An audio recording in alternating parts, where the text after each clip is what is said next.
I look. I know I said I was going to bed, but I couldn't. I had to finish watching the game. Uh, I'm gonna make this real quick. Yo, post my man motherfucking stats. Alright? Yo, my man's had 18 and 6, 53.8% shooting. It was 4-7 for 3. Clamp Book. Book got a couple shots in while he went on the court and everything, but Book was ultimately 9 of 20 due to the efforts of Zoe keeping him off rhythm the entire game.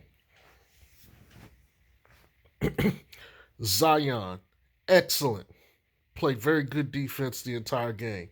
You can't ask for more. BI, quiet 21. He was okay defensively. I'm sorry, y'all. I'm yawning. Freaking Bledsoe got in the double figures, but you almost forgot he was out there the entire game, to be honest. Nikhil Alexander Walker, he threw an alley oop. Anyway, and he was aggressive. Uh Willie Hernan Gomez, again, I told you guys well over a month ago he should be playing. I told you over a month ago he should be playing. The last two games, that second unit with him in it instead of Hayes has looked phenomenal. He's looked phenomenal. But let's keep this in perspective here. Josh Hart found Lonzo on a backdoor cut. I know Jesus is resurrecting as we speak, and rapture is beginning. I will see you guys in hell because I ain't going to heaven for all the bullshit I pulled off in my life. But I'm just telling y'all, it's happening. Swine is flying. It is swine flu. All that shit held and froze over too. Sub Zero in that bitch right now taking names. Cause Lonzo got hit on a backdoor cut. Can't believe this shit.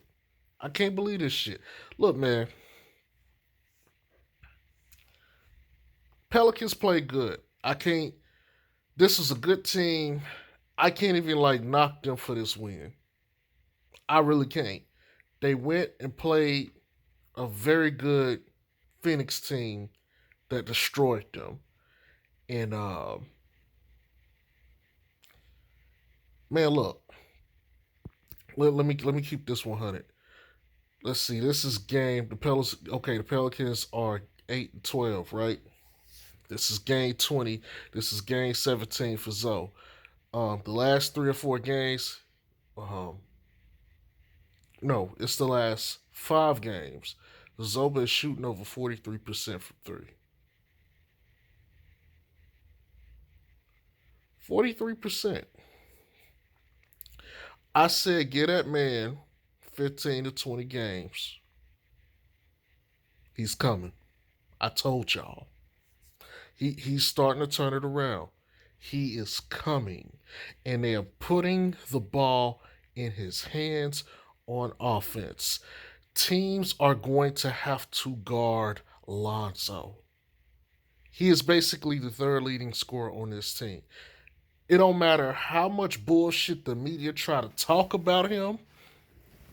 It don't matter how much they try to glorify Nall.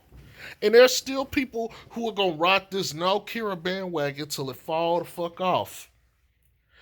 How many good games has Nall had since Zoe went out? One game. How many good games has Zoe had since he's come back? That means he's played less time in that frame. We not talking about anything in the first half of the season. Since Zoe went out and Nall had that 37-point game, and yes, we're gonna include that. How many good games has Nall had? One. How many has Zoe had? Multiple. I don't get why people are trying to pit these two against each other. I'm the one that said Nall should be starting and he should be starting shooting guard. I think he's more effective with Zoe on the court to give him the ball, and it gets rid of all the useless fucking turnovers that he's given. But at the end of the day, it's still gonna be some bullshit because there's certain people, and let me say this too. There's Zoe fans out here that get on my nerves because they sit here and make Zoe seem like he's Jesus, and he's not. Zoe has clear weak spots in his game. He's not a perfect player by any means. And Zoe is not the answer for every goddamn thing. He is not the superstar player yet. So there's this sect of like Zoe fans that get on my nerves. And then I gotta also deal with the media guys who clearly don't like Zoe and would much rather lose with Kira and Nall than win with Zoe having a good game. And they're not going to sit there and give him his flowers and say, okay, we were wrong about Zoe. They're not. There's some of the guys out there who are being fair. I'm not talking about all the Pels media guys, and I hope that everybody that listens to me understands. It's not all of them. It's a handful of them.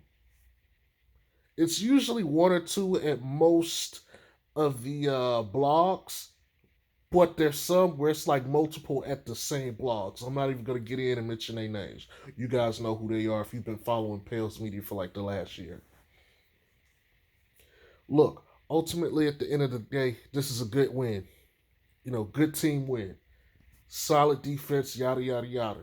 Um, they didn't waste any time. They played 4 good quarters and put this team away. That's all you can ask for. Now, I don't know who they're playing on let's see, Friday. We'll see what happens. But as far as tonight is concerned, and I'm already supposed to be in bed, sleep, but I just like I said, I couldn't help it. I had to just watch. Look, the Pels will turn around if they keep Zoe. But I'm gonna tell you right now, Zoe's about to put the Pelicans in a hard place. He really is. Because there's no doubt in me these last couple games has some teams looking as though like we might need to go ahead and bite the bullet and get him. And the Pelicans, if they're smart, they know that his value's increasing. They're gonna have to keep giving him the ball. And it's one or two things that's gonna happen. Either he's gonna shine and they're gonna have to pay him, or they're gonna have to be like, okay, he's shining too much. We're gonna have to trade him because we don't want to have to pay him anyway, and we're gonna get as much as we can back. Which might ultimately be what they do if they decide Kira and all is what they really want to do. But they'd be stupid to do that. But I could see the Pels totally. I could see, okay. I think the trades have to be official or something by March 6th or whatnot. So they got like a month or so. I could be wrong. I could totally see the Lonzo going out there right now and averaging like 16, 8, and 8 or so, or 16, 8, and 6 for like the entire month of February and playing really good, solid defense enough to get him recognized to be like an all defensive team. And they decide to want to trade him simply so they don't have to pay him and just to give Kara and all more minutes. I could see a world where they do that, and it would be one of the dumbest things that they ever do. Poverty franchises will be what? Poverty franchises. But anyways, that's really all I got to say. Lonzo is starting to turn around right on schedule, like I said, guys. You know, I'm wrong about some things, but I know this guy. If anything, I know his pattern. He is coming, and the best is yet to come. He has another level he's going to hit, probably 10 games after this 20th game. I am telling it and I'm calling it. As long as they put the ball in his hands and they don't try to neuter him, there's going to be another jump coming. Stay tuned. It's your boy. Y'all have a good one. Peace.